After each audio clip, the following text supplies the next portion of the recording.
Hello বন্ধুরা, তনুর হেসেলে তোমাদের সবাইকে স্বাগত। দেখো, আমি আজকে শোল মাছের রসার রেসিপি নিয়ে চলে এসেছি। এটা আমার শাশুড়ির থেকেই আমার শেখা। শোল মাছের যে বড় বড় পিসগুলো আছে সেগুলো আমি মাঝামাঝি কেটে ছোট ছোট টুকরো করে নেব। সেই ছোট টুকরোগুলোকে লবণ হলুদ মাখিয়ে ম্যারিনেট করে রেখে দেব। তারপর আমি আলু ছোট ছোট করে কেটে নেব। এটাকে লবণ হলুদ মাখিয়ে রাখবো। তারপর একটা মশলা তৈরি করে নেব, টমেটো, শুকনো লঙ্কা, আদা, জিরে। এবার একটু জল দিয়ে একটা স্মুথ পেস্ট তৈরি করে নেব। তারপর কড়াইতে তেল দিয়ে দেব। কড়াইতে তেল দিয়ে এর মধ্যে অল্প একটু লবণ দিয়ে দেব। আমি তো সব কিছুই কম তেলে রান্না করি, তার জন্যই অল্প তেল দিয়ে অল্প অল্প করে মাছগুলোকে যতদূর সম্ভব ভেজে নেব।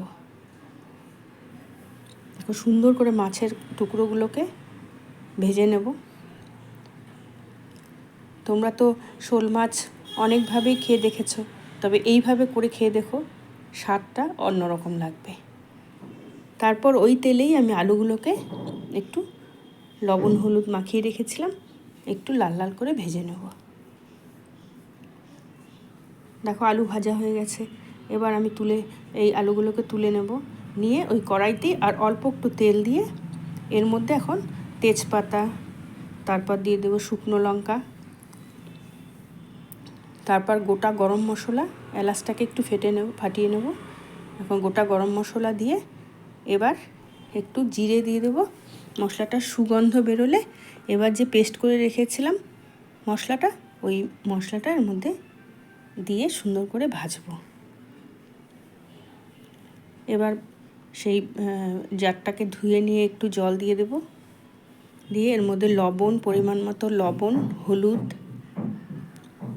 দিয়ে এটাকে যতক্ষণ অবধি কাঁচা গন্ধ না যাবে ততক্ষণ অবধি এটাকে ভেজে নেব। তার মধ্যে আলুগুলো দিয়ে ভেজে নেব, তাহলে আলুগুলোর মধ্যে মশলা ঢুকবে, খেতে আরও ভালো লাগবে। এবার দেখো ভাজা হয়ে গেছে। এবার আমি মশলা দিয়ে আলু দিয়ে সম্পূর্ণ ভাজা হয়ে গেছে। এবার জল দিয়ে দেবো। বেশি জল দেবো না, এটা রসা তো, অল্প অল্প জল হলেই ভালো।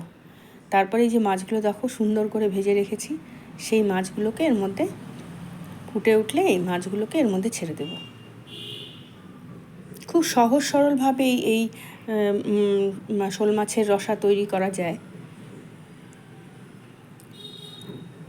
আলুও সেদ্ধ হয়ে গেছে, আমাদের মাছের ঝোল হয়ে গেছে। এবার আমি একটু ফ্রেশ ক্রিম দিয়ে দেব। তোমাদের যদি ফ্রেশ ক্রিম না থাকে ঘরে, তাহলে এই শর্টটাকে দিয়েও ফ্রেশ ক্রিম তৈরি করা যায়। আমি এটা পরে তোমাদের ভিডিও করে দেব।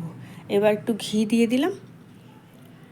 দিয়ে এবার মাছের ঝোল রেডি। আমি এটাকে সার্ভ করে নেব। দেখো, বেশি ঝোল রাখিনি, অল্প অল্প ঝোল দিয়ে মেখে এই মাছটা খেতে খুব ভালো লাগে। এবার সার্ভ করে দেব। এইভাবে তোমরা করে দেখবে, কমেন্ট করে বলবে কেমন হলো।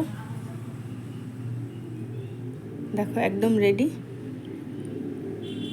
আমাদের তো শোল মাছ আনলে এটা করতেই হবে। থ্যাংক ইউ বন্ধুরা, আমার এই